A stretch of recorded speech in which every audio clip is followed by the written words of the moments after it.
বিপক্ষে ম্যাচ দিয়ে আজ এশিয়া কাপের আনুষ্ঠানিক যাত্রা শুরু করলো বাংলাদেশ। টুর্নামেন্টের দ্বিতীয় দিন প্রথম ম্যাচ খেলতে নামে লিটন বাহিনী। সেখানে আম্পায়ারদের বিতর্কিত সব সিদ্ধান্তের শিকার হয় টিম টাইগার্স। ম্যাচের শুরু থেকে একের পর এক অদ্ভুত সিদ্ধান্ত দিয়ে লড়াই কঠিন করে তোলার চেষ্টা করেন দুই ফিল্ড আম্পায়ার, যার মধ্যে একজন ছিলেন শ্রীলঙ্কার নাগরিক।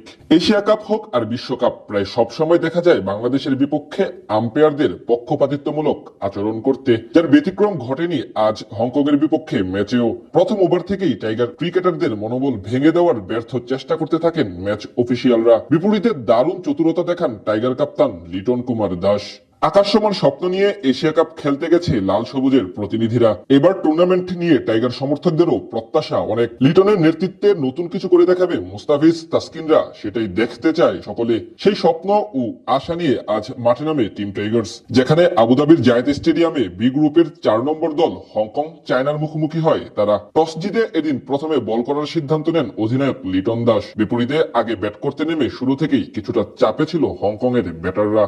টাইগারদের হয়ে প্রথম ওভার করতে আসেন শেখ মাহাদি হাসান। তার বিপক্ষে প্রথম থেকে হিমশিম খাচ্ছিল প্রতিপক্ষ ব্যাটাররা। সেখানে ইনিংসের তৃতীয় বলেই জোরালো আবেদন করে বাংলাদেশের ফিল্ডাররা। মাহাদির শর্ট লেন্থের অফ স্ট্যাম্পের উপরে ডেলিভারি। হংকং এর ওপেনার জিসান আলী চেষ্টা করেন রিভার্স সুইপ খেলতে, কিন্তু বল টার্ন করে ভিতরে ঢুকার মুহূর্তে লাইন মিস করে ফেলেন তিনি, যেটি সরাসরি আঘাত হানে ব্যাটারের প্যাডে। টাইগারদের জোরালো আবেদনে অবশ্য সাড়া দেননি আম্পায়ার রোহান পান্ডে।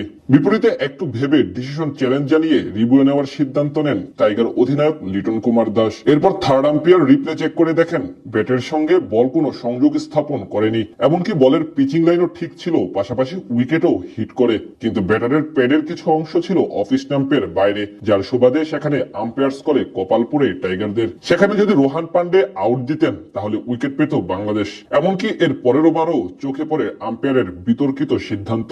এই যাত্রায় তাসকিনের বলে নিশ্চিত আউট দেননি লঙ্কান ম্যাচ অফিসিয়াল রবীন্দ্র বিমালাসিরি। যদিও অধিনায়ক লিটন দাসের চতুরতায় পরবর্তীতে রিভিউ নিয়ে উইকেট পেয়ে যায় বাংলাদেশ।